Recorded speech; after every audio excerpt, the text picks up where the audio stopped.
Երբ որ մենք ասում ենք, որ դուք նշում եք, որ կա թալան,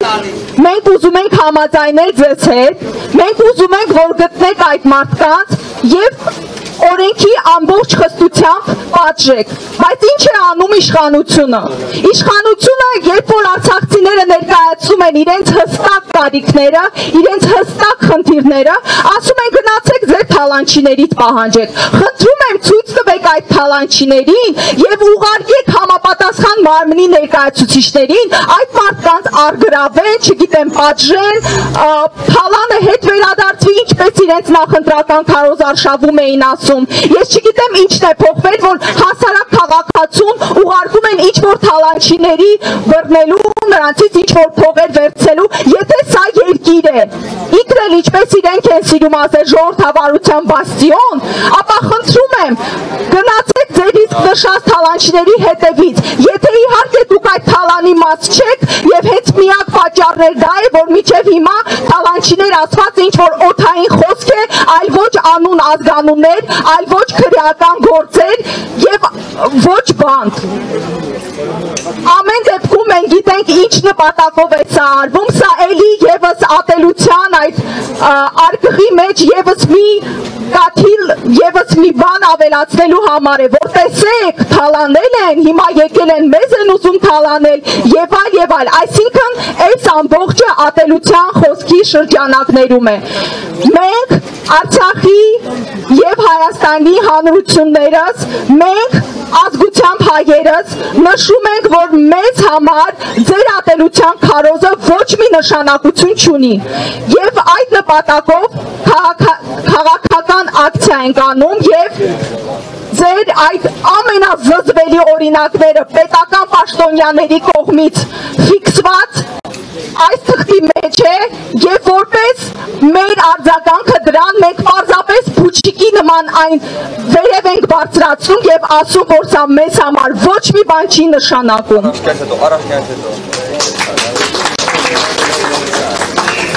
Սա չի նշանակում, որ ատելության խոսքը պետք է լռության մատնվի, որ դրա հետևից չպետք է գնացվի։ Այդ պատճառով մենք մինչ այս բազմաթիվ հանցագործության մասին հաղորդումներ ներկայացվել են, բայց այսօր եւս մի փաթեթ պատրաստել են եւ ուզում ենք փոխանցել գլխավոր դատախազին, հույսով, որ մինչեւ հիմա իրենց փուչիկային գործունեության փոխարեն այդ մարդիկ ռեալ կզբաղվեն աշխատանքով եւ ռեալ կգնան այն պետական պաշտոնյաների եւ այն մերձիշխանական իրենց սիրելի բառով ասեմ, պլանի հետևից, ովքեր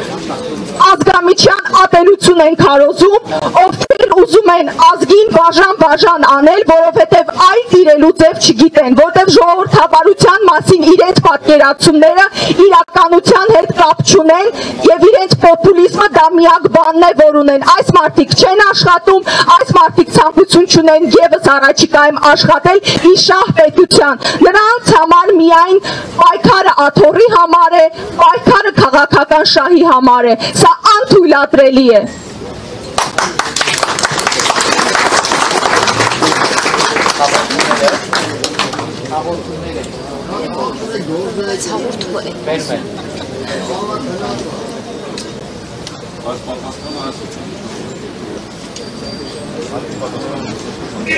Ուզում եմ նշել, որ այս անգամ այսքան մարդիկ ներկա են հանցագործության մասին հաղորդումներ ներկայացնելուն եւ ես հույս ունեմ, որ սա եւս չի լինի հերթականը, չի լինի էլի ինչ որտեղ քնացած ինչ որ փաստաթուղթ, այլ իսկապես այս բոլոր հանցագործությունների հետևից կգնան եւ գուցե առաջիկայում թեև քիչ հավանական եմ գտնում, բայց գուցե իսկապես գնան այս ամենի հետևից եւ մենք ունենանք հստակ իրավական պատասխան այս ամենին, որովհետև ատելության քարոզի դեմ չպայքարելը ծնում են նորանոր հանցագործություններ։ Այսօր պարզապես դրան գուցե ֆեյսբուքյան ստատուսներ են կամ ինչ-որ մարդկանց առօրյայում կենցաղում վիրավորելու ձև, բայց սա նորից եմ կրկնում, կարող է տանել շատ ավելի հեռուն, շատ ավելի վատ եւ շատ ավելի տգեղ երևույթների։ Ես չեմ ուզում շատ դրանից խոսել, որտեղ այն շատ ցավոտ է, բայց եկեք չբացառենք, թե ինչ կարող է մեզ հետ անել այս ատելության քարոզը եւ վերջի վերջո նորից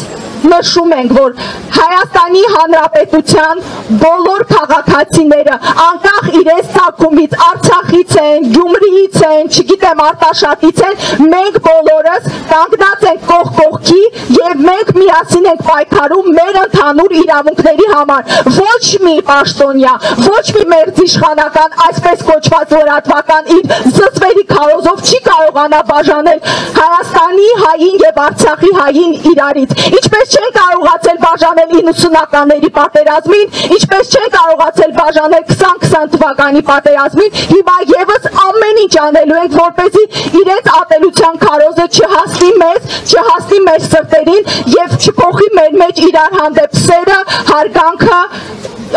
եւ միասին պայքարելու ձգտումը։